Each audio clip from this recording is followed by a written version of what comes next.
Hello guys, welcome to story time. Today we're going to read about ants. Come on, let's go. Ant bodies. Hurry, hurry! Ants rush by. They carry food. Ants are busy.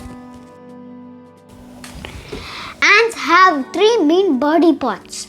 They have 6 legs, and the three main body parts are the head, thorax and abdomen. Some ants are red or yellow, others are black or brown. Ant homes. Ants may make nests underground or inside tree trunks. Some make big mounds. Lots of ants live in each nest. They work together. Work, work, work. Most ants are worker ants. They find food. Workers carry food to the nest. They feed the young. Baby ants. The queen ant lays tiny eggs.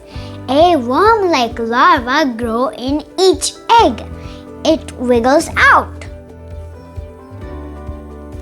The larva makes a soft shell around itself. Inside, it turns into an ant. Hello, ants! Bye. Thank you for watching. See you in the next video.